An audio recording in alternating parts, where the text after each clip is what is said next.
And there, it's BitB, and welcome out to another BitB stream. Thanks for coming out. It is currently Sunday, and I'm going to be doing some more Spirit of Justice.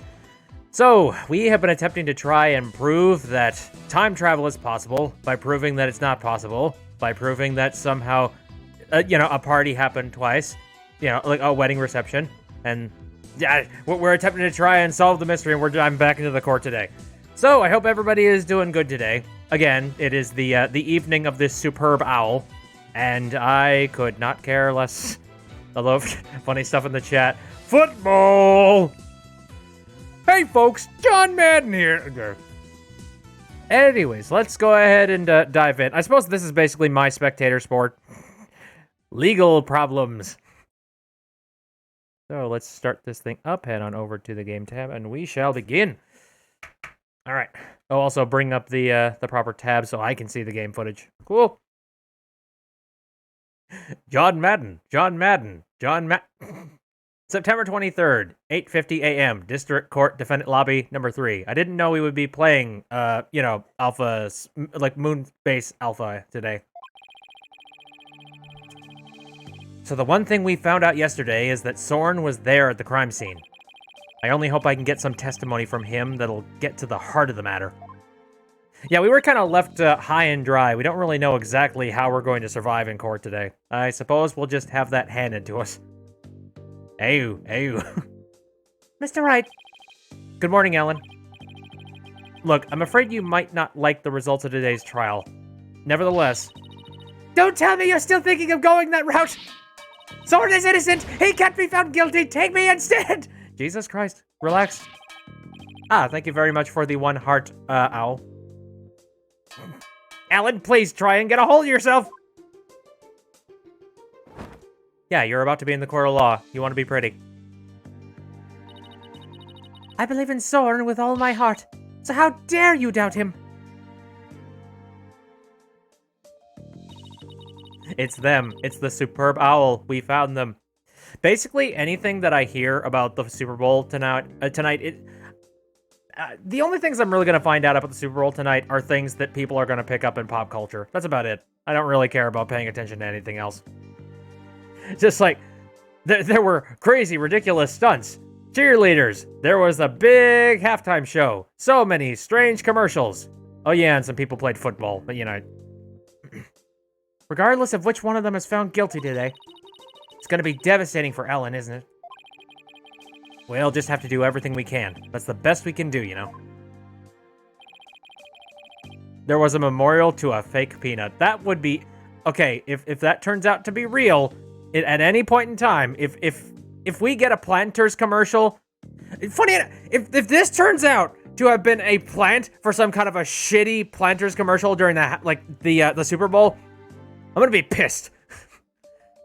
Oh, holy shit. Anyway. The trial's about to begin, Mr. Wright.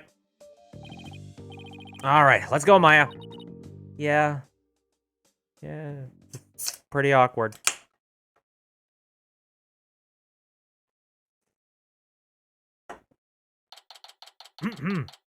September 23rd, 9 o'clock a.m. District Court. Courtroom number 6. That text is so slow, I swear.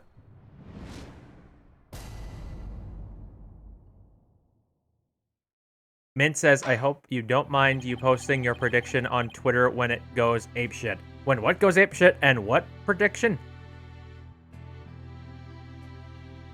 I don't know. Was it something about, the Super Bowl and whatnot? Are you talking, the whole Planters Peanuts thing? Twitter going apeshit, peanut memorial. We'll see. I guess it's warranted enough. I've ranted about it myself. FBay says there's no owl emote, so here's my superb owl. And it's like a winged... That appears to be a snakehead. Great! Court is back in session for the trial of Ellen Wyatt. The defense is ready, Your Honor. The prosecution is ready, Your Honor. Let's see now. Where were we?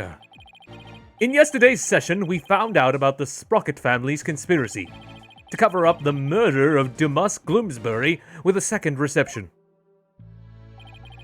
taking advantage of our collective shock, the defense, as usual, made a nonsensical claim.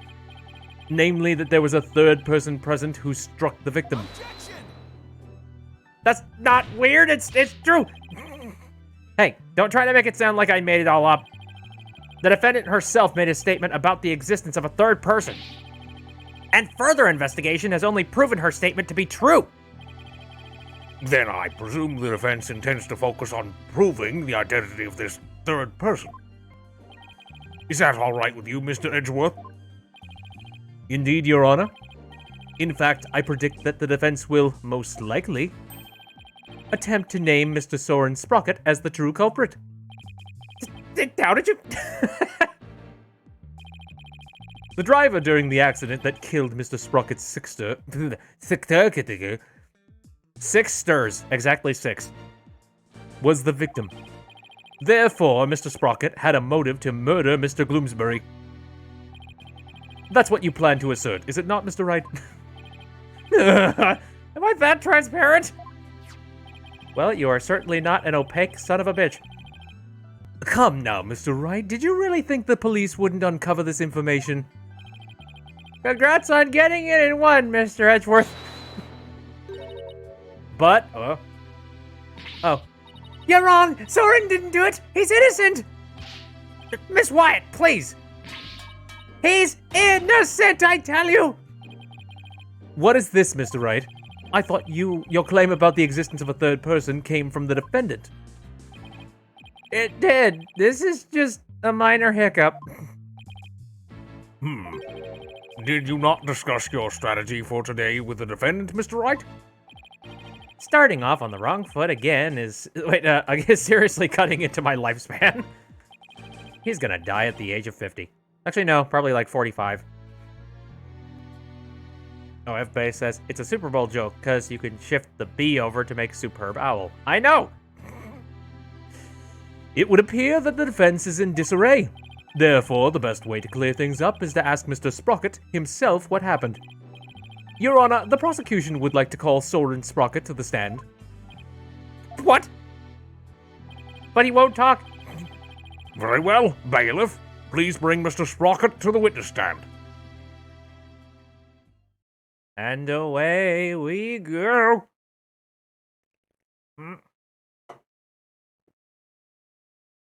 Hey, you fancy bastard. Can you please talk to us for a second? Witness, please state your name and occupation. Nope, apparently not.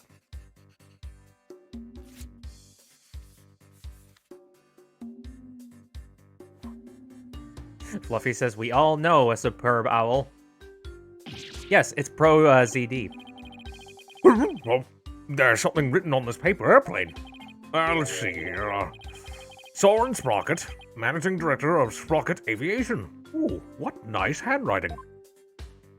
Mr. Sprocket, please give your answers in words, not paper airplanes.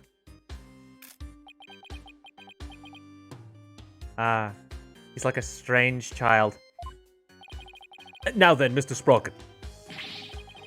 Please tell that doubting lawyer there what really happened at the time of the crime. Paper airplane. No. Well, Mr. Sprocket? Edgeworth, once again, you just don't have a good handle on any of these witnesses. Mr. Sprocket! All right.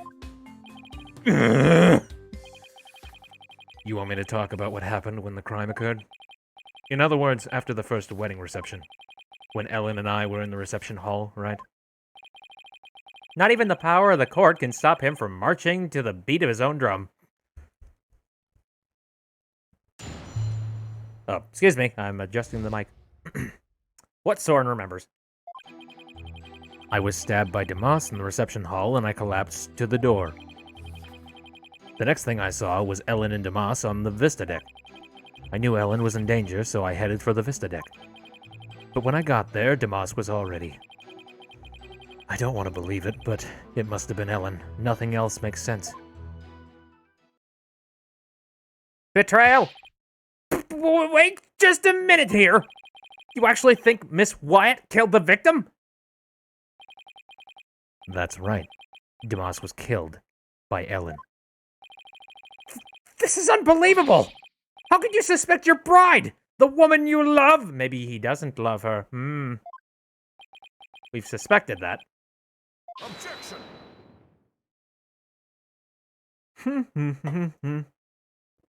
Love? I just imagine him just be like, love doesn't exist. Now, I don't know, you know that one, the Rick and Morty thing where he's just talking about, love isn't a thing. It's just a bunch of chemical reactions in your body telling you to mate. I'm just like, holy shit, that's very cold-hearted, but sadly, it's kind of true in a factual way. Anyway. The truth can be cruel. Miss Wyatt, you must be very upset. Is there anything you wish to say? Ooh, that's a new animation. Oh no, she's broken-hearted. No, I can't believe this. Soren, I thought that at least you would believe in me. The best way now to show your love for the groom is to admit your guilt and try to atone. Soren. No, you're manipulating shit. Mr. Edgeworth, I haven't even cross-examined the witness yet. And quit picking on the clearly distraught. Yeah, that's not so cool, Mr. Edgeworth. Who said I was cool? A court is where we seek the truth, and the truth is unyielding, even to the truly pitiful. Mr. Edgeworth, I find it distasteful to make a lady cry. Shove it off, old man. It too, Your Honor. So what are you gonna do, Nick? If the third person Ellen saw on the Vista deck was Soren, then we have to prove Soren was there at the time of the murder. I don't see any obvious inconsistencies in his testimony, but we have to push forward. Mr. Edgeworth, the ultimate cockblocker. And also, thank you for the 5 bits, Fluffy. Stabbed at Tomas in the reception hall, collapsed to the floor. Oh, I thought it said door before. Whoopsie doodles. Well, okay, now I know. Please tell me everything you can about when you got stabbed. After the reception, Ellen and I were enjoying a moment alone in the reception hall. Then Tomas appeared and stabbed me.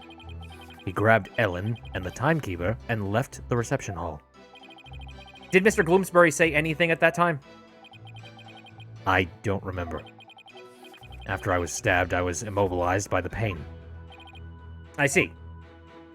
I think this is like the easiest voice that I've had to do as of late, just because it's so monotone and chill that it really doesn't take that much effort. Thank God.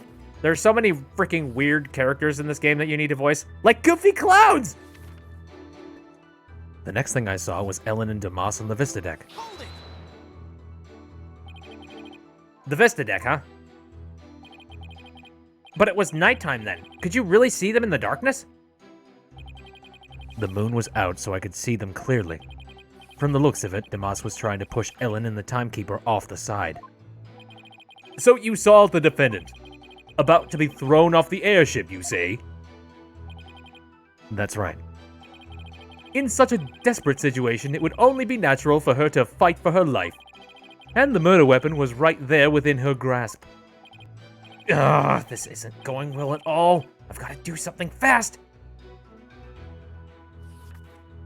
Funny stuff said, I just had sugar-free Werther's Coffee Hard Candy, and it's surprisingly good. I have never had sugar-free. Whenever I hear sugar-free with something that's specifically supposed to have sugar in it, I immediately have to, like, raise an eyebrow, like, well, what the hell's in it then?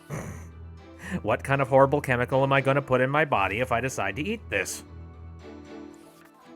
Like, I attempted to do the whole Splenda thing, but Splenda, like, it tastes nothing like sugar. I don't know. I would much rather just limit my sugar intake and instead, you know, like, just have the good stuff.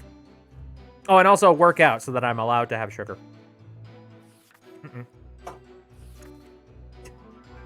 There is no sugar. It's just sugarless. Oh yeah, Silver says I think it tastes gross. Same. Like, I don't know. Sweeteners in general, they just do not taste much like anything like sugar. I need my sugar, man. Again, as I sit here drinking my Sini Man Konk. I knew Ellen was in danger, so I headed for the Vista deck. Hold it! I understand that your bride was in danger, but were you really able to move with a stab wound to the gut?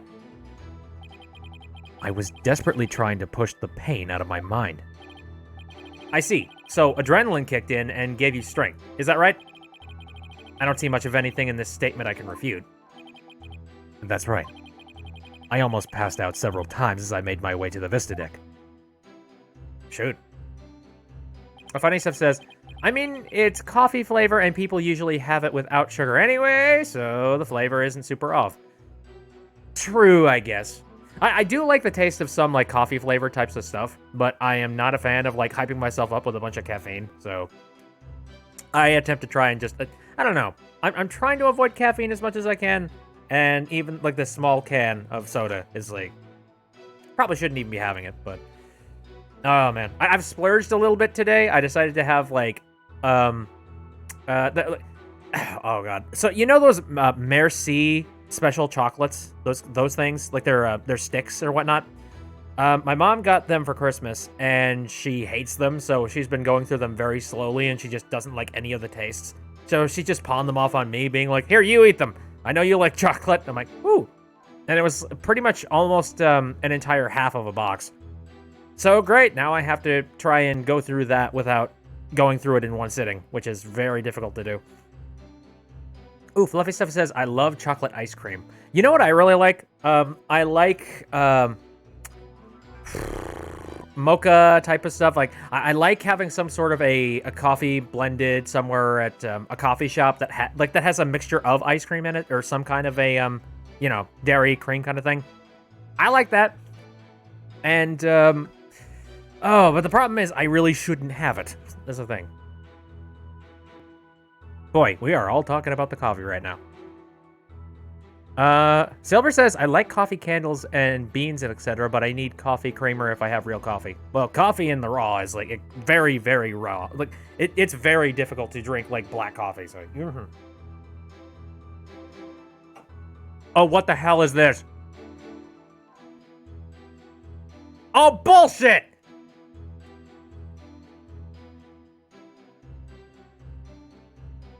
Is this real? Okay, stop the show for a second. Hold on. Nope. Nope. Nope. Not okay. 12 different types of not okay. No, I need to know this for a fact. Hold on a second. No. You know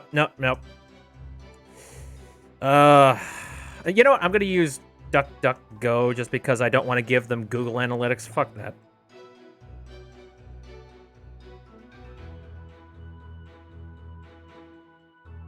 Sorry for stopping the show, but, yeah, look at this, not abomination! Bullshit! I love how one of the first things that shows up here is, Mr. Peanut is dead for some reason, from CNN. No, that's exactly a good way to put it. Oh, hello. Oh, wait a minute. Mr. Peanut has died and his funeral will be aired during the Super Bowl. Is this just talking about his, like, previous life or anything? Please tell me he's still dead, okay? Is this a replacement? I know. Give me the genuine, I need a genuine set of information about this. Oh, God, okay, where's the Twitter? I'm sure that Mr. Peanut's Twitter would probably, give me information, like, right the fuck now. Oh, damn it. Damn it. Damn it!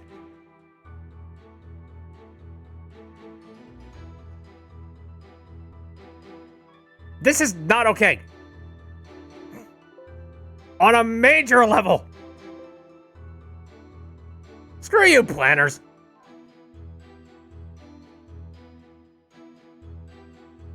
Oh, I'm done. I need to do something to calm me down. Hey, look, legal drama. But when I got there, Tomas was already... Are you absolutely sure, Mr. Sprocket? That by the time you got to the Vista deck, the murder had already been committed? Yes. But the Vista deck is just on the other side of the glass windows in the reception hall. Shouldn't you have been able to get there right away? Oh, God, you guys in the chat, my goodness. Ah, nuts. Son of a bitch.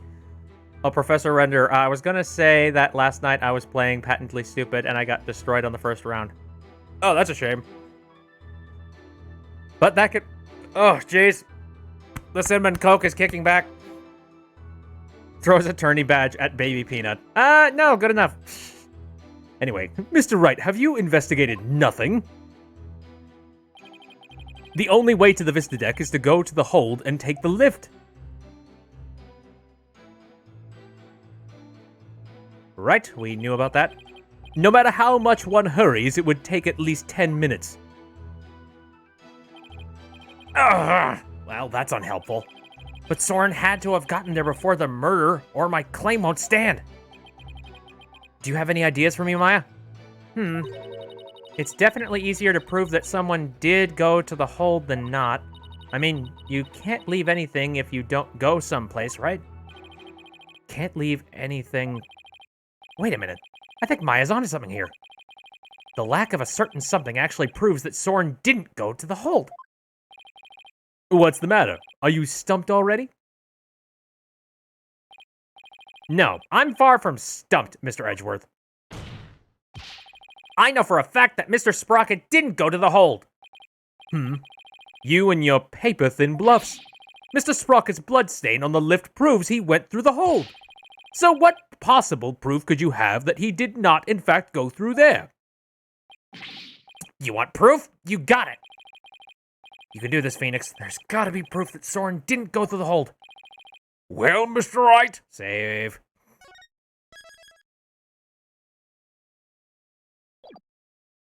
And go. This proves that Mr. Sprocket didn't go through the hold. Hold the phone. All right, so let's think about this. What would he have used to go through the hold in that case? I'm trying to think. I'm trying to think back to the evidence because I haven't seen the evidence in a real long time.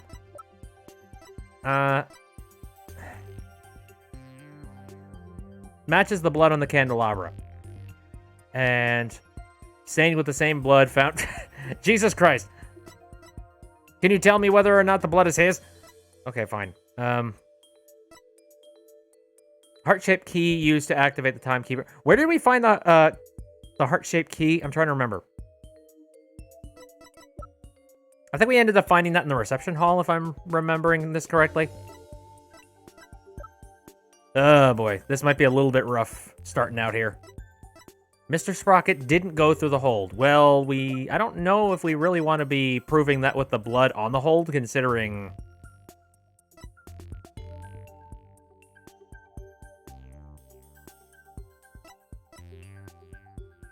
Yeah, on the table, let me try the candelabra real quick. Can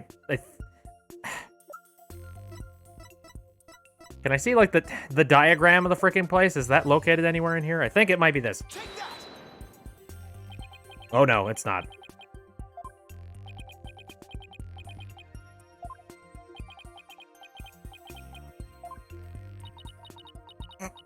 Stop looking at me! So maybe this isn't it? Maybe not. Definitely not.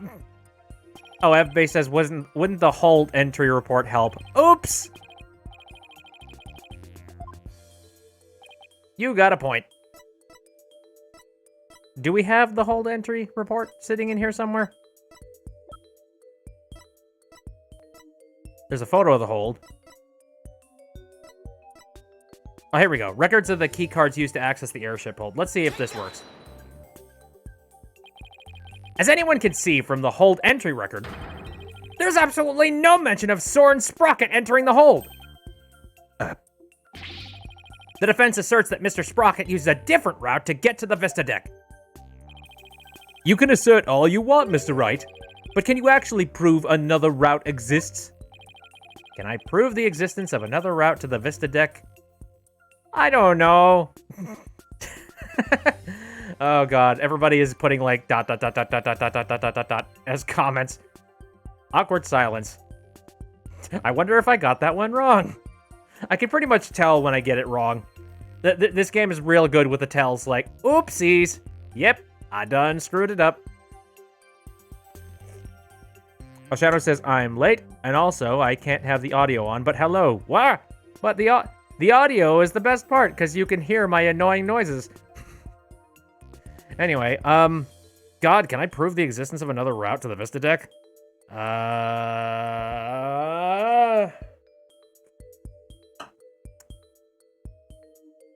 Good question.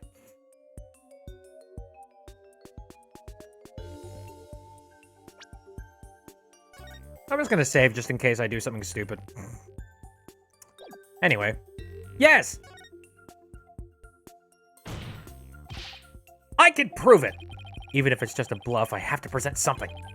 Anything that could prove the existence of a faster route to the Vista deck. Very well then, Mr. Wright. Show us how Mr. Sprocket got to the Vista deck. Mr. Sprocket made to the Vista deck through here!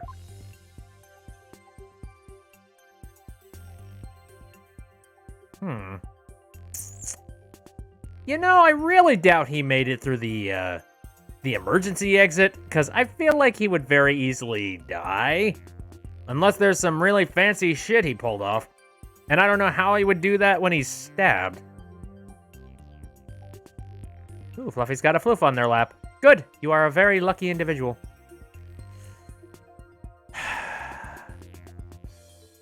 I really doubt it would have been the lanterns. I mean, that would be a really good, a good way to kind of like bring the lantern out to the location and have it like conveniently there.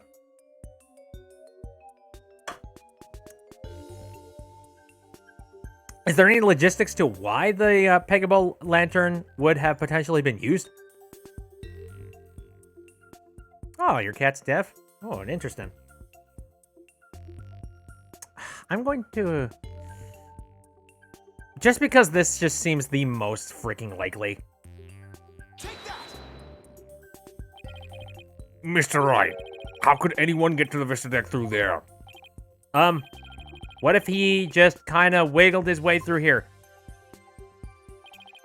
I'm afraid that's physically impossible, Defense. Now stop trying to wiggle your way out of a reasonable explanation.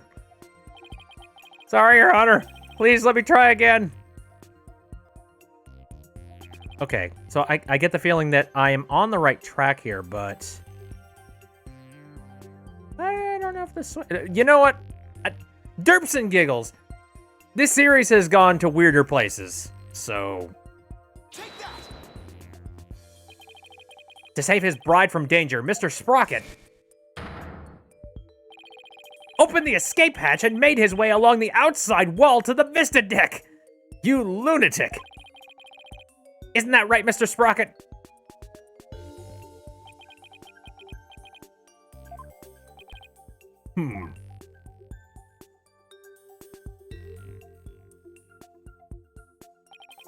That would certainly be a much better, much faster route to the Vista deck. And it would be horrifying. Ah, hi there, Vermilion. How you doing? I'm disappointed, Mr. Wright. Is that really the best you could muster? Silver says, I have respect for this man, sort of. I don't know if he was bold enough to do that. It might actually prove his love. That escape hatch is not meant to be used to get from the reception hall to the Vista deck. One slip and that's all it would take for Mr. Sprocket to plunge to his death. I have to agree, the defense's claim is really stretching it. I understand how it sounds, Your Honor. But at this point, it's too early to definitively say, whoopsie doops, that he didn't go that way. So that's what you're going with then, I take it. I love that line. It's like, okay, yeah, sure. I mean, you've said weirder claims before, I guess go ahead. If that's the rock you want to die on, then sure. Of course, Your Honor. This is real life, Mr. Wright, not some cinematic drivel or comic book. Do you have some sort of logical explanation to share that would convince us of your claim? I do. No, you don't. Are you sure, Nick? Kind of. Actually, I have nothing. So I'll just have to wing it somehow. On what do you base your theory that Mr. Sprocket made his way along the outside? I don't freaking know, man. This guy's a bird brain and we all know it. My theory that he was able to go along the outside wall, despite the danger, is based on the power of authority. The power of love! Do. That's the power of love. The power of money. Oh my god, these all are stupid. What do I do? Shit. The power of money. The power of love.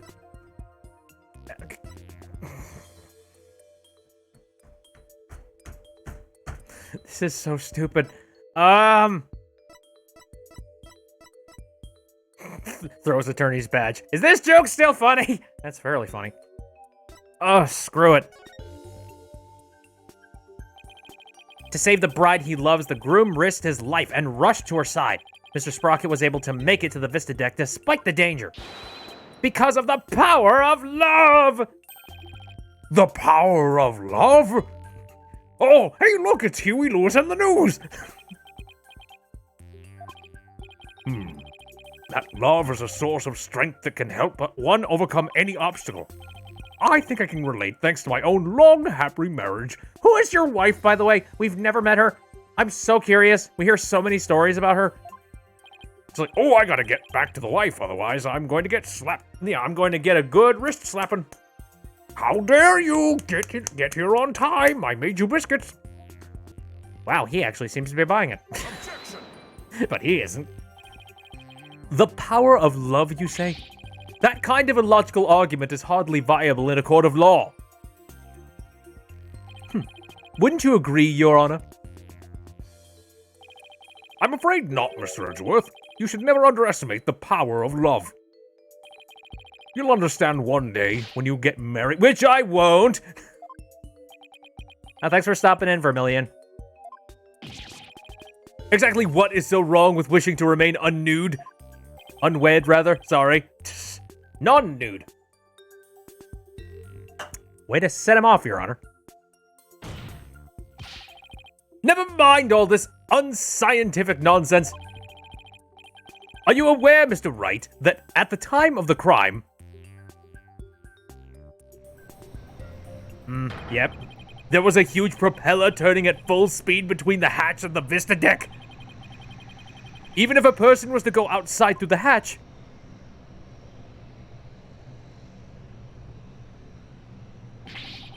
they'd be blown away in an instant! Ah! Where does your power of love get you now, Mr. Wright? I don't know, maybe it's a superpower and he could stop turbines. A huge spinning propeller, you say? In that case, I have to admit it does seem impossible. Ugh, I should have known. Nick, you can't make that kind of face in front of your client. The worst of times are when lawyers have to force their biggest smiles. Right? Stop reminding me. Right. I feel like I just saw Mia looking out at me through Maya's eyes. Are you? It's just like, let me look at you a little closer. No, you're not channeling anything right now. Okay, that's fine. What's wrong, Nick? Why are you gaping at me like a giant sunfish? Thank you, Maya. You just helped me remember something really important. There it is. That's the fearless smile I was looking for. Now, give us a mind-blowing theory, just like you always do. Fluffy is guessing time stop hat. I don't think that mechanic works here. I have to turn my thinking around. Instead of wondering how Soren could have moved past that huge propeller, I have to think about what would have made it possible for him to do so. Your Honor, Mr. Wright only makes that ridiculous face when his back is pressed against the wall. Therefore, please do hurry and give your ruling before... Oh, shoot. Mr. Edgeworth, it's still far too early to discount my theory. What are you talking about? The airship's large spinning propellers have already shredded it to pieces. But if we think a little more outside the box, I'm sure we can find a way he could have made it. Stop trying to stall, Mr. Wright. Stall, rather. And show us how it could have been even remotely possible, if at all. I must agree with Mr. Wright. Mr. Edgeworth, sorry. I agree with both of you. I agree with both of you equally. I don't know what is wrong with English today. My brain. Maybe it's on caffeine too much. The judge's brother is a judge. Maybe his wife is also a judge? Ooh. Miss Judge Wife. Court is now adjourned for... Fluffy has a new cooling pillow to try out tonight. Mood. I don't know. My brain is on the caffeine and it must be stopped. Anyway, very well, Your Honor. There must have been a way. Some way that Soren could have moved along the wall in spite of the propeller. Now then, Mr. Wright, what specifically would have made it possible? Caution! I mean, caution, and also I'm showing caution here. This is how it would have been possible for Mr. Sprocket to get to the Vista deck. He got to the deck some other way. The airship wasn't flying. The propellers were broken. No, if the propellers were broken, I don't think he would be... I don't think he would have the thing in the damn air. This is interesting. Did this entire event happen while the airship wasn't even on, in the sky? What allowed Mr. Sprocket to go along the outside wall in spite of the propellers? Is the location of the flying chapel at the time of the crime. The location of the flying chapel? But wasn't it flying high in the sky? No, Your Honor. I'm afraid it wasn't. What? Then where was it? At the time of the murder, the airship wasn't flying through the sky, but moored to the ground. What? And if the airship wasn't flying, then that means the propellers weren't turning. He's starting to get nervous again. Fluffy said, "Oh God, you've reminded me of an Austin Powers moment in the second film with the nutty coffee." Because we're talking about peanuts and coffee. I completely forgot that was even a joke in Austin Powers. Holy crap. Stop wasting lead! No, it's okay. You can just pick it up. I love how two frickin' Pink and Fluffy both, that they leave a message just being like, quit wasting lead! You can tell who the artists are here. Anyway. In which case,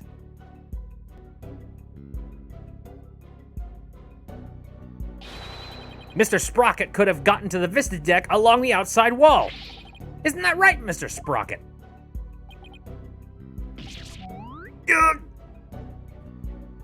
Ow! I don't remember. Ow, he stabbed himself with his pencil. That's gonna leave a mark. Objection. I mean, at least it's not a lead pencil. And it's like, we swapped over to graphite a long time ago. Even if the propellers weren't turning, it would have been far too risky to go that way. Ah, but Mr. Edgeworth, you're forgetting about the power of... the power of love. Yes, the amazing power of love. Oh, not this again. Very well, for the sake of the argument, let's assume this so-called power of love made it possible for Mr. Sprocket to move along the outside wall of the airship. Can you prove that the airship was tied to the ground as you claim, Mr. Wright? I don't have any evidence that proves where the airship was at the time. You can prove it, can't you? Maya, can you think of anything we could use to prove it? Can't say I can. Oh, wait! Didn't somebody see something outside a window at the time of the crime? I think I remember someone saying as much. Do I have a piece of evidence that shows what was outside the airship? Well, what are you waiting for? This piece of evidence shows what was outside the airship at the time of the crime. Oh my freaking God. Oh, Fluffy says, apparently I was stabbed with a pencil once when I was young, but I didn't remember that. Oof, good thing you don't remember that. I think I know what I'm supposed to be presenting here, but just in case, I want to take a look around here. Yep. Okay, yeah, I think we pretty much got this down. Thank you, Mr. Butts. This piece of evidence shows what was outside the airship at the time of the murder. What kind of lousy drawing is that? You recognize this drawing, you asshole. It's a drawing made by Larry Butts. And what can you prove with that poor attempt at artistry? Larry made this drawing before he switched the lanterns. Wait, was that right? Was lanterns? Wait, hold on a second. Derpita herps. Give me a moment, I need to check this real quick.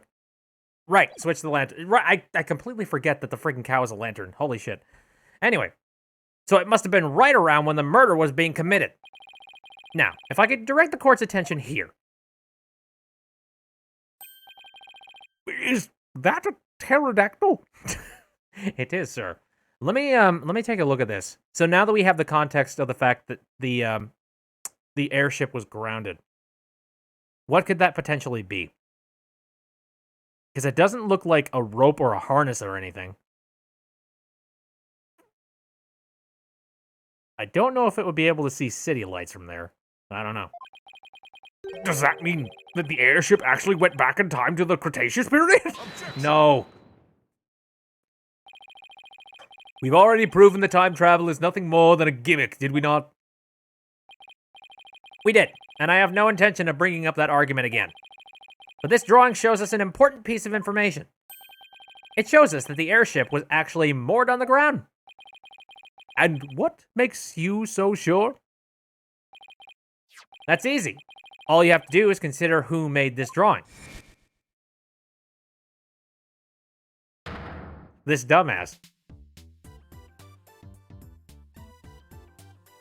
I wouldn't say it looks like a window crack. It's a little bit too, like, slanted for that one. Larry. That's right, it was Mr. Butts. And we both know what he's like. He must have seen something else and mistaken it for a pterodactyl. I can't argue with you there. Hey! Wait just one gosh dong second here. What are you doing on the witness stand? What kind of moron do you guys take me for? I saw it with my own eyes. A pterodactyl flew right by my window, I tell you. I have the sharp eyes of an artist. Don't you believe me? No. Nick? Nope. Some friends you guys are. But what about the judge? You believe me? Right, Your Honor? I'm sorry, but I'm afraid you need to leave this courtroom. Bailiff, if you would. Come on, buddy, let's go. Why doesn't anybody believe me? Where'd he come from? I don't know, it's Larry, he just does that. I mean, I believe Larry, like, jumped from the freaking balcony and just, like, landed in the center of the courtroom, just being like, you know, saving the day that one time in that one case. Where he's just like, no, I have proof. I'm gonna save you, Mr. Agee. Don't take it personally, Larry. I know you're just being, well, you. Now then, so you're saying that what Mr. Butts really saw bears some relation to what was outside the airship at the time of the murder? Yes, Your Honor. At least I think it does. What this pterodactyl really is will prove the airship was anchored at the mooring dock. Oh, for God's sakes.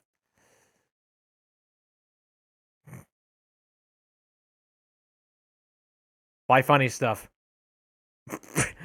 I love the small yellow one.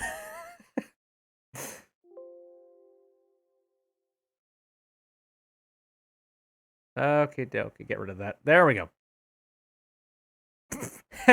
Butts. Hey, dude, how's it going? Anyway. If you're that confident about it, then please go ahead and tell us what it really was. Yes, Your Honor. Going okay? It's good to hear. I hope you're having a pretty good, superb owl Sunday. think, Phoenix. What could that pterodactyl have actually been? Could it somehow have been this? I mean, okay, so we know that this is Do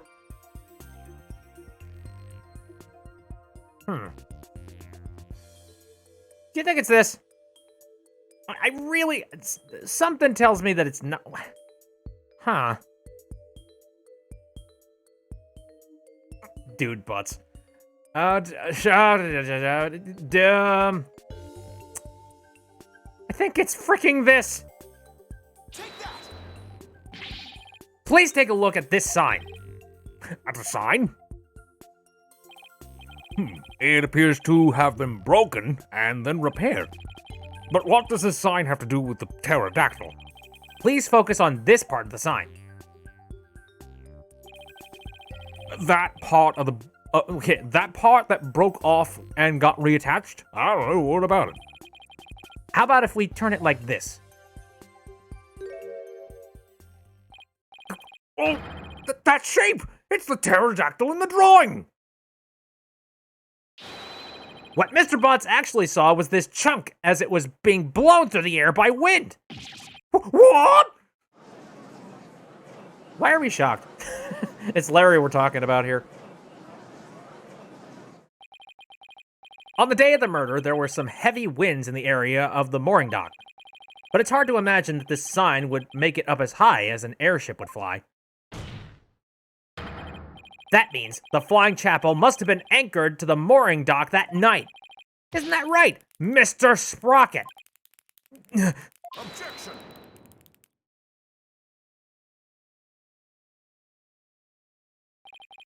That's more than enough of this power of love nonsense, you pop culture junkie. Oh, thank you, Edgeworth. Oh my god. Present all the proof you want, but your argument is based far too much in conjecture. Why don't we return to reality now? What do you mean, too much conjecture? Even if the airship wasn't flying, that alone doesn't prove the witness went along the wall. True, even now, it's no more than a possibility. Then how do you propose Mr. Sprocket got to the Vista deck, Mr. Edgeworth? I noticed something as I went over the evidence. Please, take a look at this hold entry record. What about it? Oh, hello, Pickle. How's it go? Oh, sorry. Again, cinnamon coke indigestion. Good to see you here. Punching ghosts.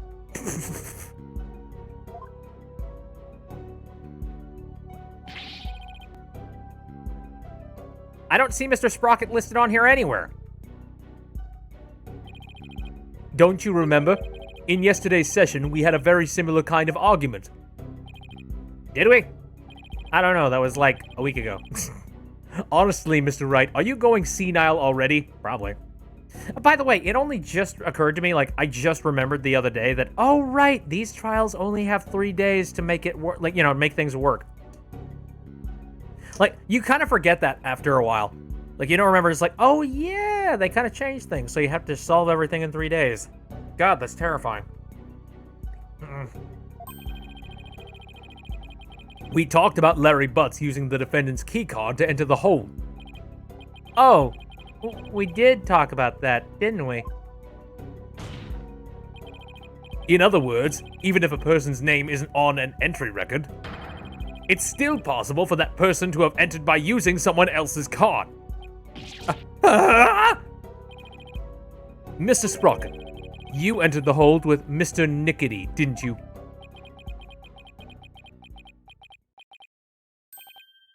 I did. What? Why didn't you tell us this in the first place? Pierce is indispensable. I didn't want to mention him unnecessarily and risk having him wrongly accused. I couldn't do without him. Mr. Sprocket, I ask that you testify in greater detail about your movements that night. Ah, good. Back to the testifying.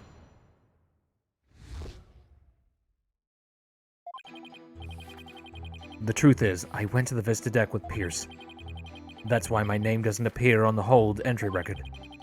I was badly injured from being stabbed, but I was frantic.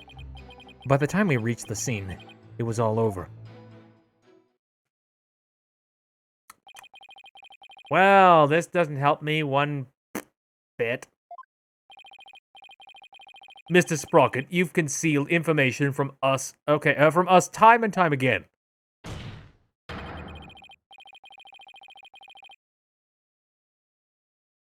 Funny Stuff says, I just noticed Pierce's name pun. I'm a dumbass. I love his name pun so much. Who do you think you are, treating this court of law with such irrelevance? Wait, what was that? Was that irrelevant? Sorry, that's gonna bug me for a second. Irreverence. Sorry, my bad. That being said, I do appreciate the testimony you gave just now. Thanks to you, we now know why your name doesn't appear on the entry record. Now there are no more inconsistencies in the witness's testimony. That's Mr. Edgeworth for you. He never leaves a loose end dangling. You okay, Nick? I wouldn't exactly call this situation okay. Somehow I have to coach this information we need for an opening out of him. If I even can, that is.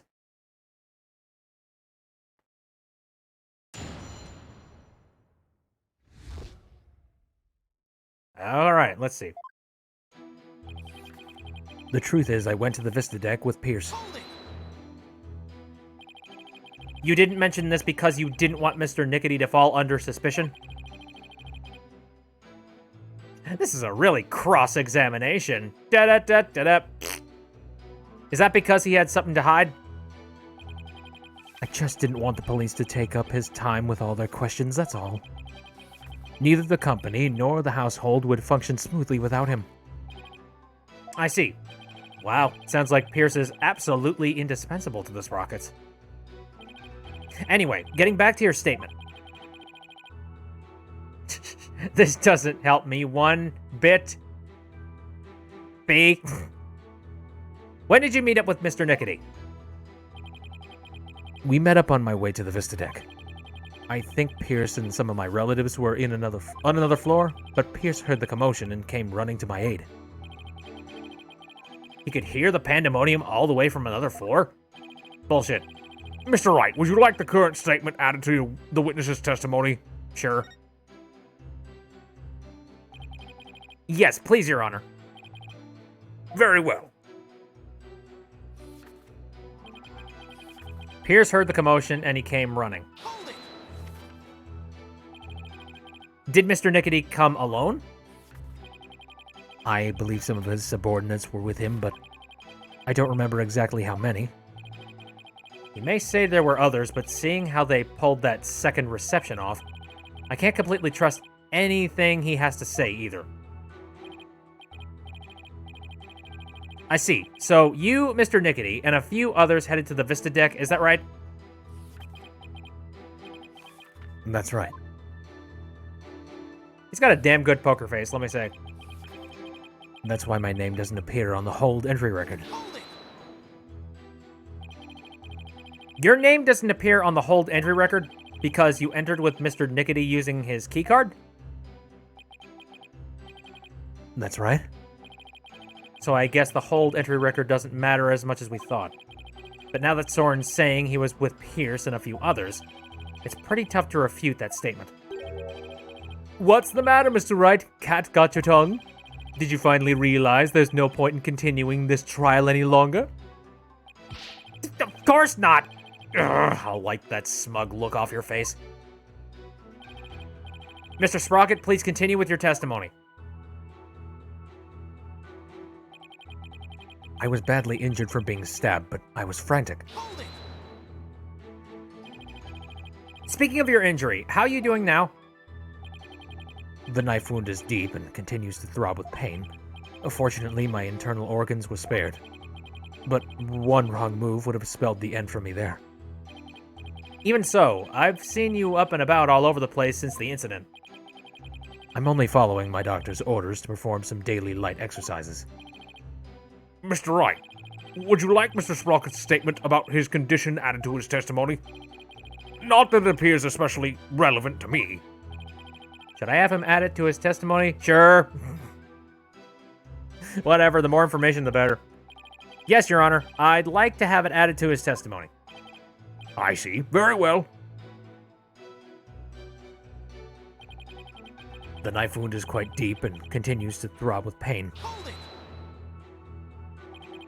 Your injury was really that deep?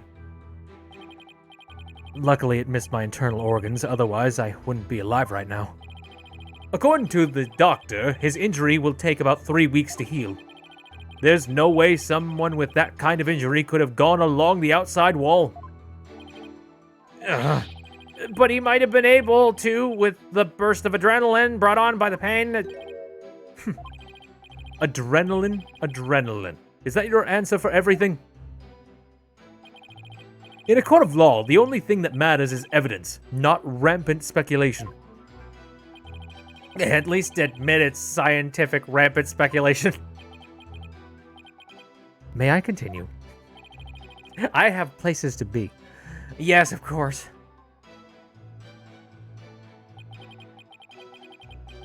By the time we reached the scene, it was all over. Hold it!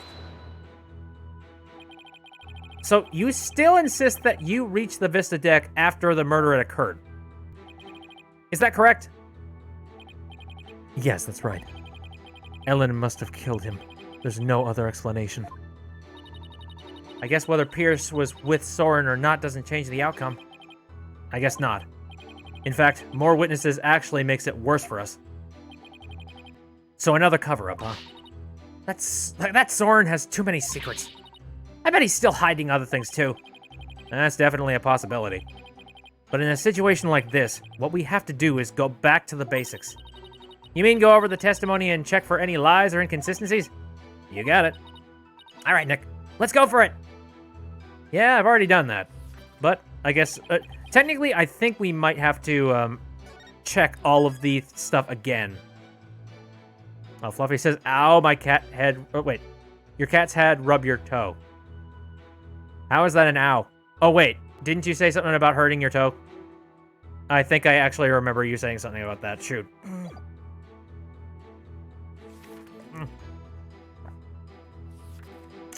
Okay, Smokey. So, let's think about what could potentially be different now that we've checked the testimonies a little bit. Pierce heard the commotion and he came running. That's why my name doesn't appear on the hold entry record.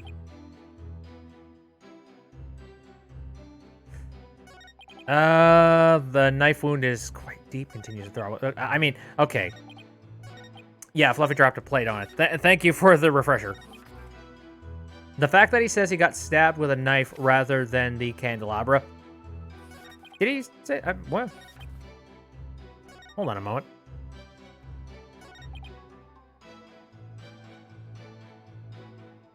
Dragon, you're sharp. Almost as sharp as this candelabra. Objection! Shit! Oh my god! Mr. Sprocket, you just said your injury is a knife wound, didn't you? But the weapon you were stabbed with was with this candelabra. A fact I know you're quite aware of.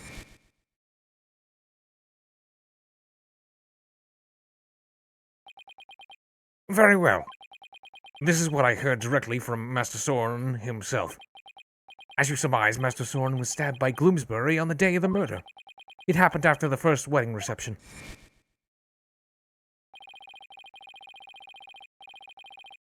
The happy couple was in the reception hall when suddenly Gloomsbury appeared.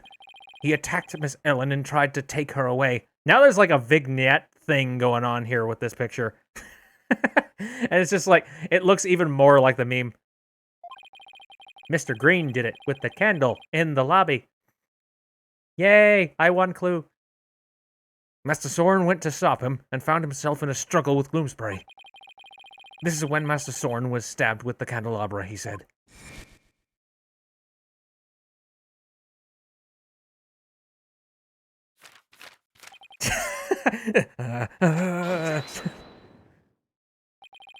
Frantic, digging through a book. It must have been a simple memory slip that made him misspeak. It happens to everyone. It has nothing to do with the case.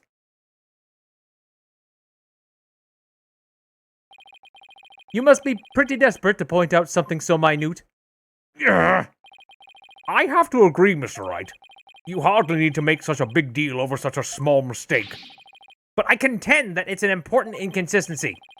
Besides, I couldn't find anything else. This is the only thing I have to go after. And I say it's not important. Now, let's not waste any more time on this matter. I agree. Everybody has a little memory lapse every now and then. I at least have 20 every hour. Hold it! But, Your Honor! Oh, whoopsies. Please let me explain. But can you? Can you really explain to this court what makes this slip so important? Yes, I can, Your Honor. After all, it was Soren himself who told Pierce that he had been stabbed by a candelabra. This is more than a simple memory slip. There has to be some kind of reason for it. Well, Mr. Wright, please explain why the witness's slip of the tongue is so important. Just as soon as I save, sir.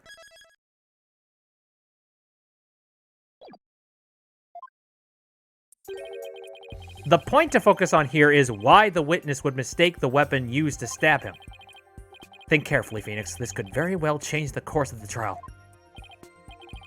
I see. So why did the witness make that mistake, Mr. Wright?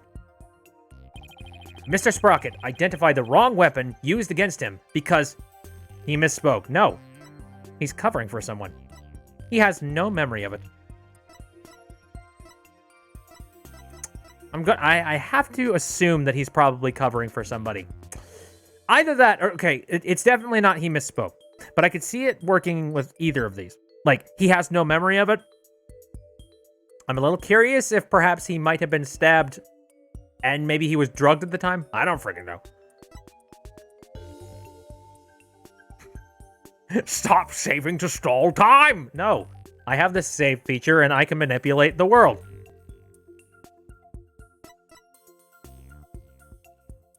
I'm going to say he's probably covering for someone. Honestly, this has got to be it. Mr. Sprocket is trying to cover for someone. He is? And who might that be? Well, Mr. Gloomsbury, maybe. Why would Mr. Sprocket try to cover for the man who stabbed him? Wait, and regards the weapon in... Okay, and regardless of the weapon, the fact remains that Mr. Gloomsbury stabbed the witness. Exactly, Mr. Edgeworth. Yeah, sorry, Nick, but I have to agree. I guess that makes sense. Too bad there's no cover for you, Mr. Wright. You'll have to accept this penalty all by your lonesome. Phoenix Wright can manipulate Zawarudo. Yes. I wouldn't mind having someone to cover for me every once in a while. Oh well, I can't lose heart now. I've got to just keep on trying. This has got to be a case of like... Oh, for God's sakes. Funny stuff. The memes. Oh my God. Mr. Sprocket identified the wrong... Okay. I guess he must not have any memory of it.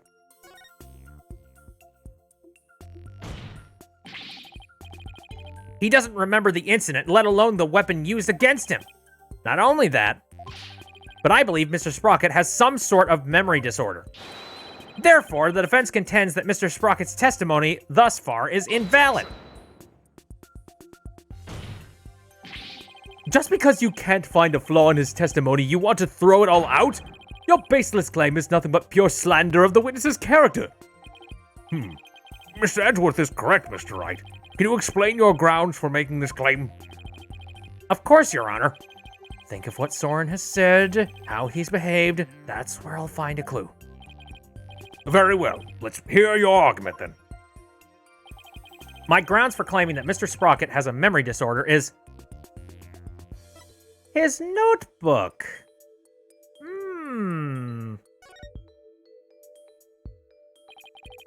The notebook he always has with him. I saw daily events and information about the people around him recorded in it. Like a diary, perhaps? No, Your Honor. It's much too detailed to be an ordinary diary. It's more on the order of a database, actually. A database, you say? That's right. For some reason, Mr. Sprocket is apparently unable to retain memories. That's why he writes every little detail of his life down in his notebook. How could you possibly know that for sure? He might just be an extremely compulsive person. I think we already know for a fact he's an extremely compulsive person, but I think my ground still stands. I thought so too myself, at first. To be honest, we accidentally got a stain on that notebook yesterday. You mean you got a stain on it? Shut up. Hey, you're the one who tried to grab it out of my... Never mind whose fault it was, just get to the point already. Right, sorry. Mr. Sprocket. The page Miss Faye got a stain on yesterday. That's the page with the details of your stabbing on it, isn't it?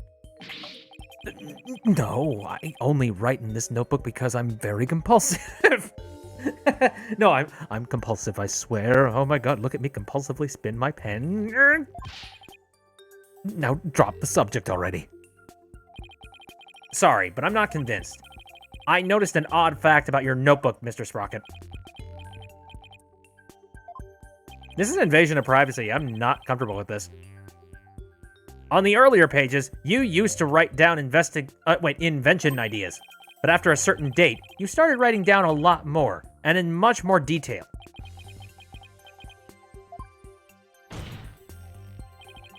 I believe your memory disorder stems from what happened on that date. Something so monumental it caused a memory disorder, Mr. Wright? You don't know what you're talking about. Sorry, but I do know what I'm talking about. And this is the proof. This is the thing that caused Mr. Sprocket's memory disorder. Oh my god. You were involved in this car accident too, weren't you, Mr. Sprocket? And the shock of losing your beloved older sister is what caused you to develop your memory disorder. Is this true, Mr. Sprocket?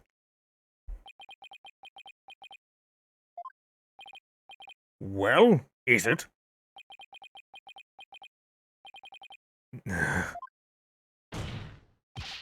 Mr. Sprocket!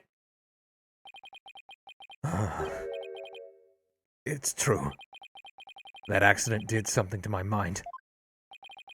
What? Ever since that day, every time I go to sleep, I lose my memories. And when I wake up, the most recent thing I can remember is the day I lost my sister. It's as if I'm constantly going back in time. What? That's truly tragic. An inconsolable time traveler who goes back in time whenever he goes to sleep. Besides, time travelers do exist, you know. But you wouldn't understand.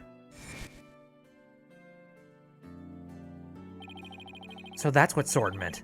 He was talking about himself. The reactions of the people around me each time I awoke made me aware of my condition. That's why I decided to write everything down in my notebook, so I could move forward. So the only memories you have since that day are the ones written in that notebook? That's right. And since the page about your stabbing got stained, you couldn't read from it, could you? There's just one more thing I'd like you to clarify for me, Mr. Sprocket. Exactly what are your feelings toward the victim? Mr. Sprocket's feeling towards Tomas Gloomsbury? That's right, Your Honor. The witness said that every time he wakes up from sleep, his mind goes back to the day his sister died. Mr. Wright, you can't mean... Mr. Sprocket! Your pent-up feelings of anger and resentment towards Mr. Gloomsbury for the accident were renewed each and every time you woke, were they not?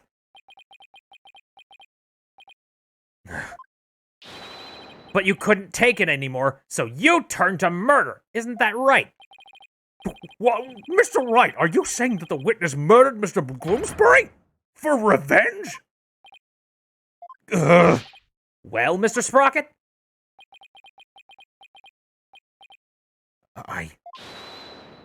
Oh, somebody's got something to say, and who the hell? I assume it's, Oh, okay. I was not expecting this. Miss Wyatt! Your Honor, I did it. I killed Mr. Gloom's. Oh, for fuck's sake.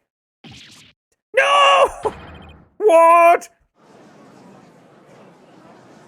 I was expecting the butler too. Like, what the Miss Wyatt, what are you trying to do? Don't tell me you're still thinking of going that route. Soren is innocent. He can't be found guilty. Take me instead. Ellen, please try and get a hold of yourself.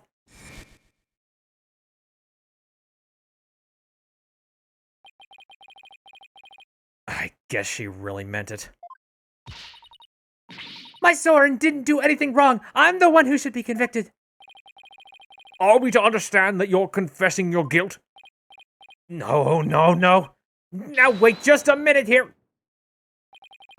Ellen, why would you cover for me? After I testified that I thought you must have killed him.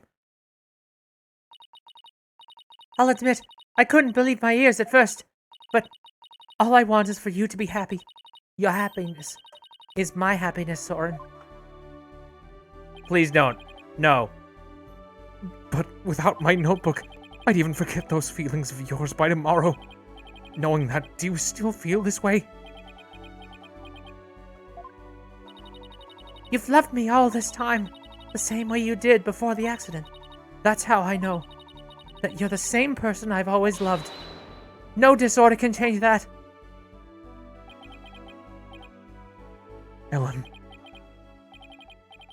Your Honor, there are two things I'd like to correct. Two corrections? What are they? First of all, I want to withdraw one of my statements. That's right. Tomas was killed by Ellen.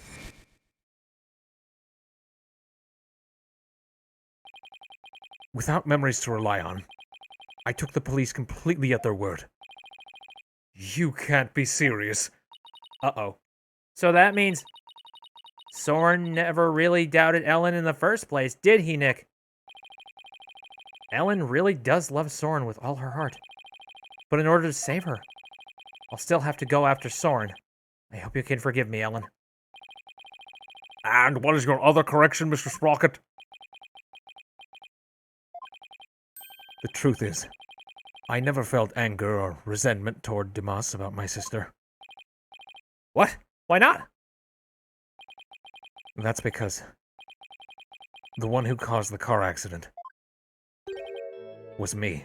Okay. What?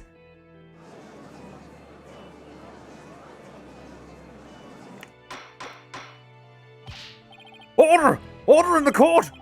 Please, continue, Mr. Sprocket. I need to hear more of this juicy gossip. Oh.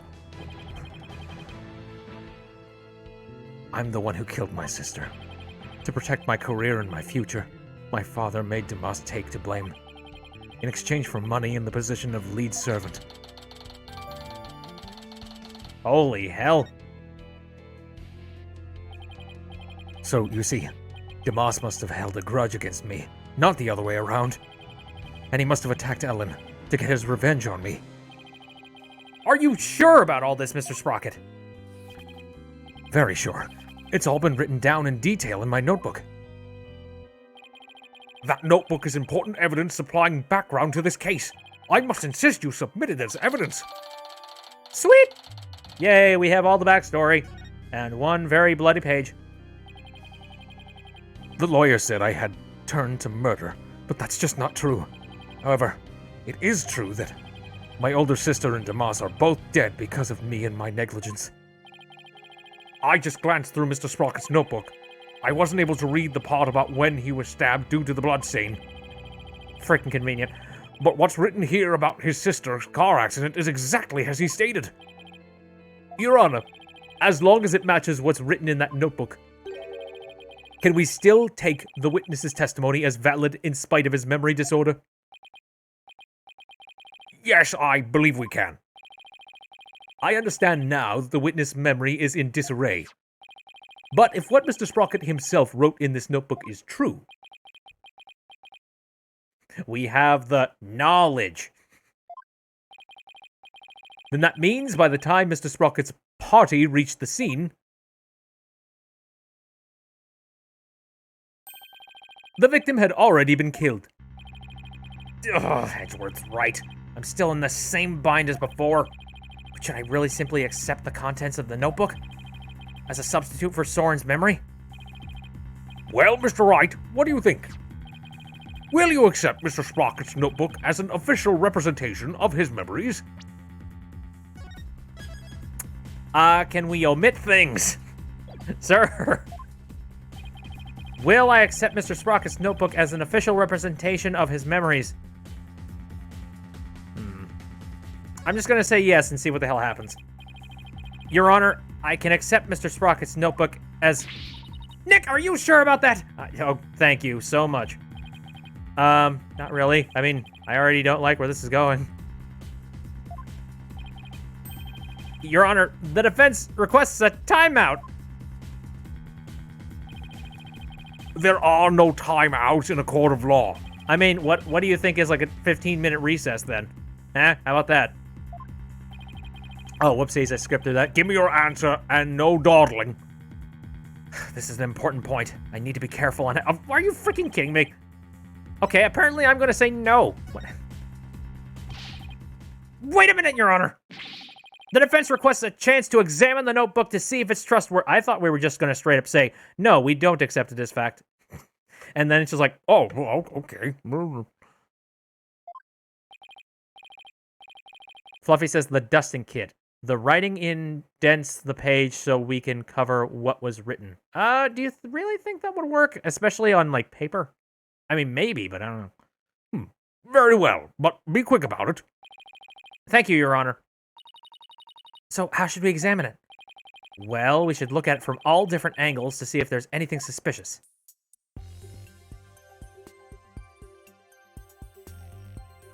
Phoenix Wright, literary cross-examiner. All right, let's see what we got going on here. Interesting. Okay. Well, I can conclude. This is definitely a book. Phoenix Wright and Phoenix Reed. Damn it. There's no point if I don't look at what's inside. I have to open it. With your permission, Soren, here I go. Oh, ew. Yep, Rorschach test. Yikes! Oh, it's just the page Maya got all stained.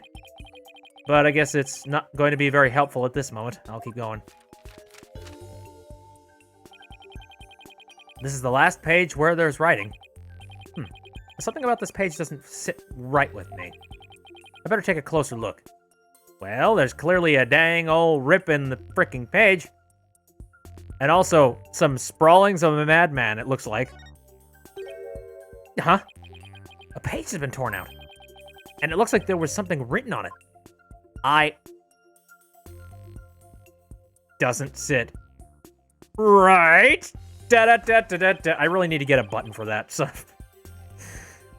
you know, just like a sound effect button that just makes that sound. I don't have a lot of practical sound effects on this thing. I basically have a whole bunch of, like... Stop it. Get some help. Stop! You violated the law. So, you know. It looks like a page has been torn out here. Mr. Sprocket, do you know what was written on it? Oh, that? I often tear out a page when I write somebody a note. I probably wrote something down for somebody, tore it out, and gave it to them.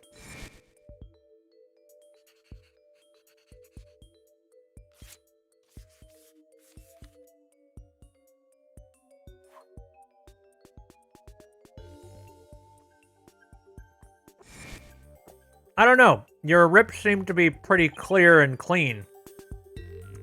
I mean, you can't make a paper airplane when you rip like that. Like, holy shit. What happens when he runs out of pages? He runs out of memory, clearly. Oh, yeah. That solves that, then. Wait a minute. We can't ignore the possibility that something important was written on that page. But now that the page has been torn out, how can we determine what was written there? Well,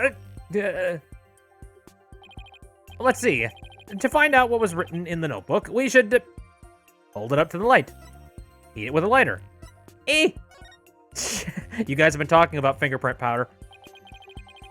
If we use fingerprint powder on the notebook, we might be able to see what was written. Fingerprint powder? How would that help us find out what was written there? Well, if the writing left indentations on the blank page behind it, fingerprint powder could make those small indentations visible to the naked eye. Oh, stop. Fingerprint powder would only sully the notebook further. Mr. Wright, if you use the powder and still don't find anything, then you must accept the notebook as a representation of the witness's memories. All right, Your Honor, I understand. If I don't find anything, it's all over anyway. Powder, don't fail me now. I will now use fingerprint powder on the blank page to find out if we can see what was written on the torn out page. Shut up, Edgeworth, I'm doing my job. All right. First, I've done fingerprint powder before. When I've dusted on enough powder, I blow into the mic to blow the excess powder away. If something should appear, I should touch analyze, herpty serps, point out what came up, touch confirm. I know, son of a bitch. This is not heroin, shush.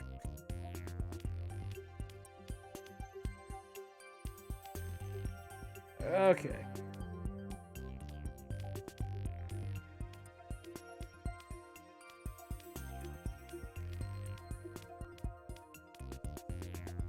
Give me a second, I'm like, oh. This shows you just how much I project. Ah!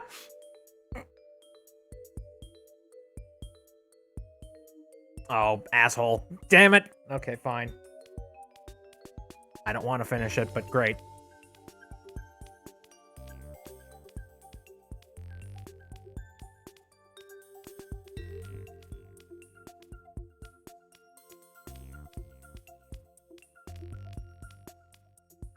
And boo!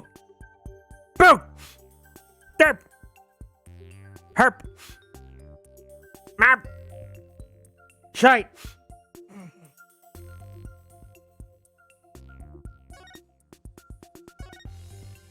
Well, oh no. It says, I struck and killed Tomas. This is huge! Bit scares the powder away.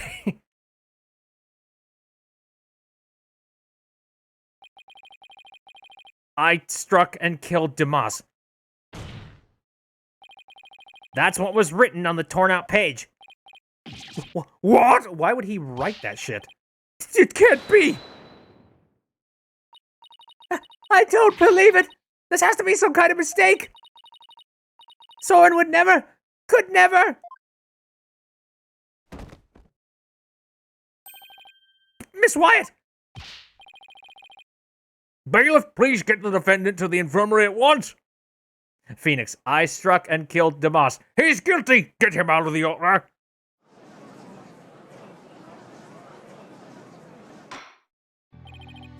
Apparently, the defendant got too worked up. She's resting in the infirmary as we speak. Now then, please continue, Mr. Wright. Yes, Your Honor. This notebook is all Mr. Sprocket has to remember things by. With his critical page torn out, not even Mr. Sprocket himself knew the truth of what he'd done.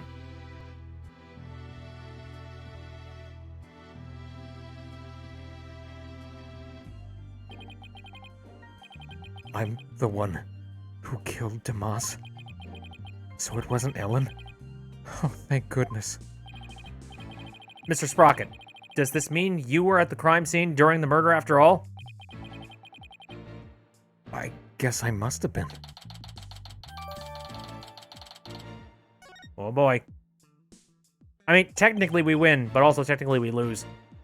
But Mr. Sprocket, can we really believe what's written in this notebook? Nobody touches this notebook but me. And when I sleep, it's under lock and key. I don't remember writing that I killed Tomas, but I guess I must have.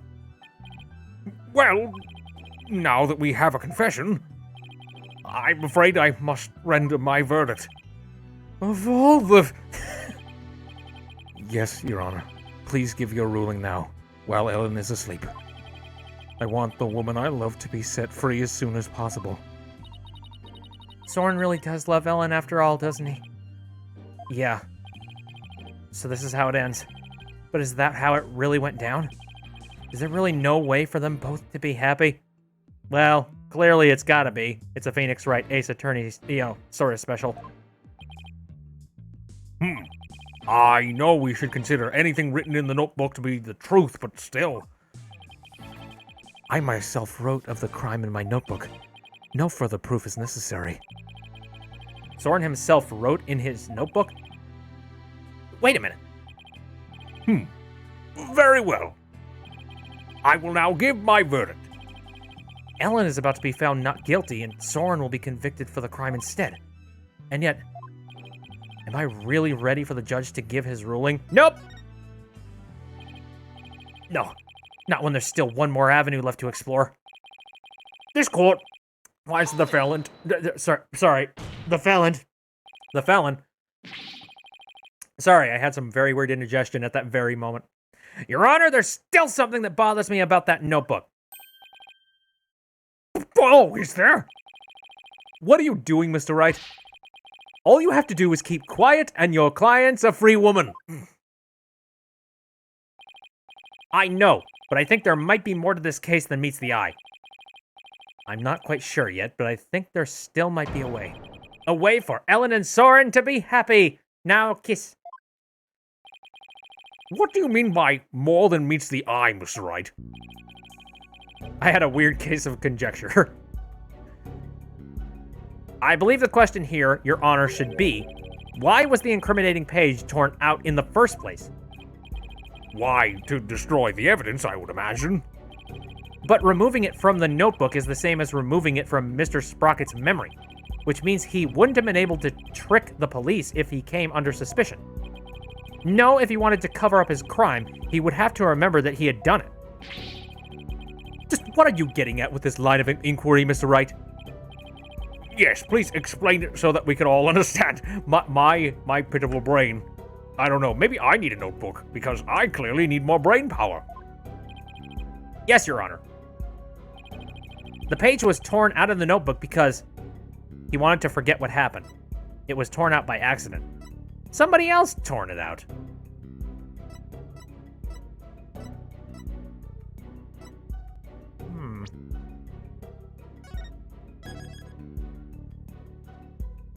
The judge's brain power went to growing his beard. Oh, of course, dude, run, of course. His magnificent beard. I'm Santa Claus. Anyway. The incriminating page was torn out by somebody else. What?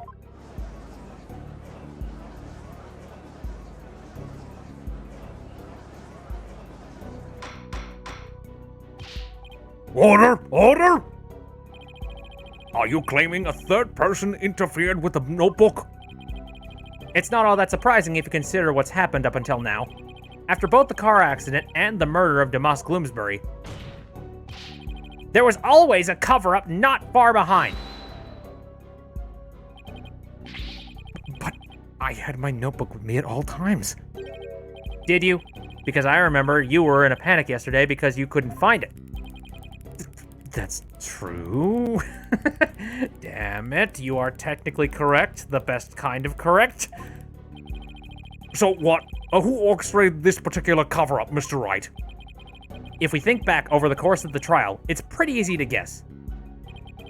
The one who may have tried to tamper with Soren's memory is... Dead girl. I don't know. Pierce. The one who tampered with the notebook in order to manipulate Mr. Sprockets' memory.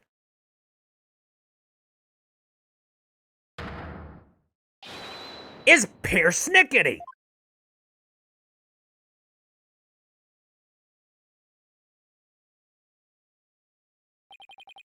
Pierce tried to tamper with my memories? Pierce was manipulating me? Case in point. The two receptions that were held to cover up the murder.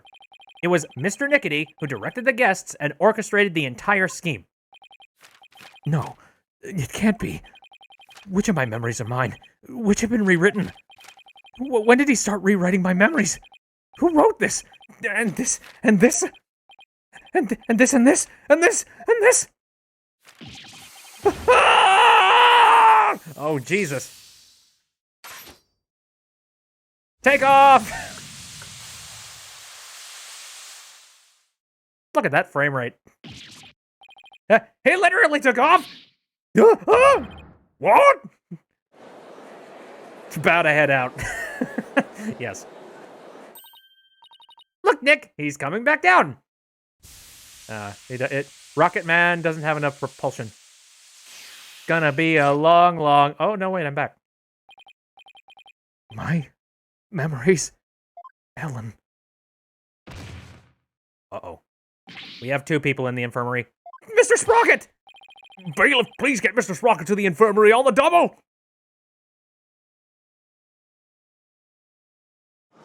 Yeah, this poor guy. This poor couple in general, like, holy shit. So much bad things. And it's gonna be a long time till touchdown brings me round again to find I'm not the man I used to be at home. No. I'm a Sprocket man. Sprocket man!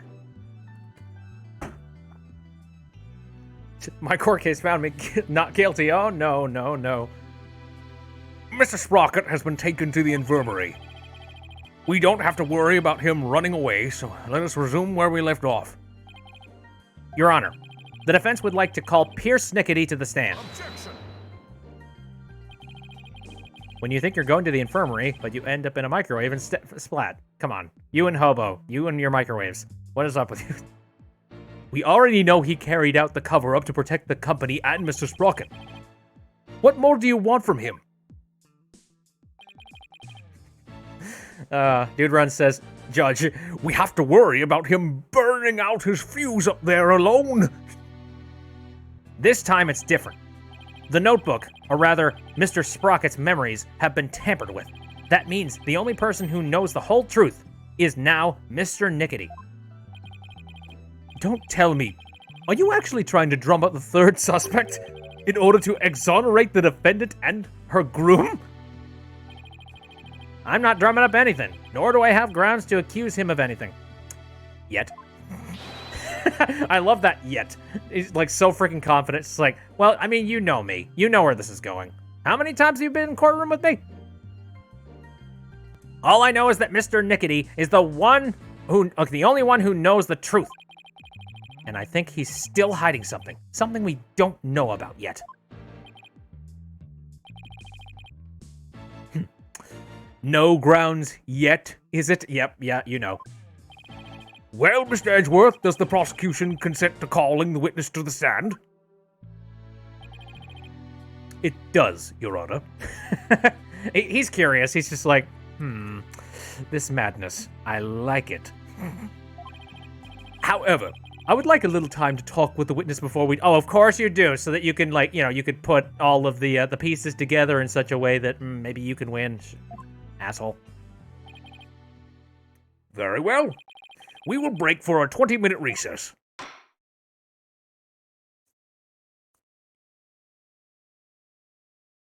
To be continued.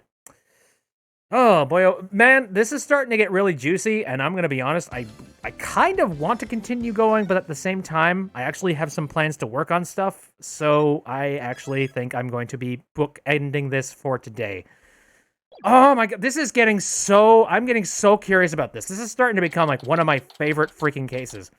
Simply because it's got so many different twists and turns, too. Not only for the fact that it starts out with the idea of time travel, but now it's getting into, like, the realm of possibility, and it's actually starting to form together properly. Like, I'm liking this so far.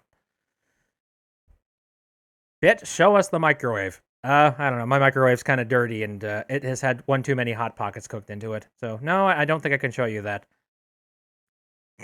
What bullshit can I conjure up today, says Fluffy the Squirrel. I'm Miles Edgeworth. All right. We want to see.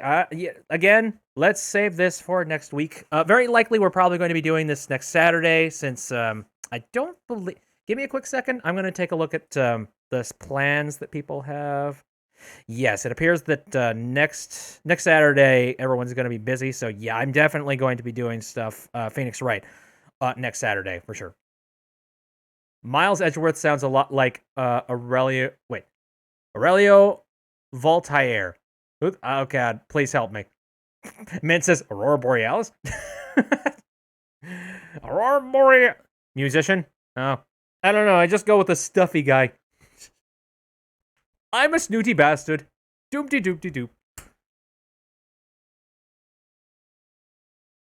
Funny stuff. What have you done? What? Oh my God. I'm sure it's either in the images or yep, it's in the images. I was just like, it's either in images or spam. If you want to look at it, go look at it. Or click on that link. It's there. Funny Stuff says, I'm sorry. Pickle Boyo says, thank you. Right, exactly. Okay, let's end the silliness for tonight. Again, thank you everybody for coming out, and thanks to people that did any kind of extra types of donations and whatnot. Come on, buddy, start up. There we go. Okay, I'm glad that button's working. But anyway, you don't necessarily have to subscribe to me or do any kind of donations, but I really appreciate it when you do. It kind of blows my mind that you would try and hand any kind of money over to the show, whether it be bits, whether it be subscriptions, or I don't have any kind of donation direct donation set up, but it kind of blows my mind when you do, because it allows me to pick up some really cool stuff to try and improve the stream and make things better. Oh, as well as it allows me to buy some brand new games so we can take a look at some more weird things. Anyways, if you want to take a look at this after it's done, I'm going to be uploading it to the YouTube channel. The backlog's getting pretty close to being done. Though, like I said, I've got something like 9 more. I've got 9 VODs that are still uploaded that are going to be released publicly within the span of the next few days. One every single day. And then I have a whole bunch of stuff that I still haven't uploaded even yet. I've got so much stuff going up to the YouTube. This is the first time I think I've ever uploaded one thing a day, technically speaking, for a good month. Which is funny because then you get to see all the positives that happen with your YouTube algorithm. Just being like, ooh, I actually have some traffic going on right now. Everybody is saying bleat. What the heck?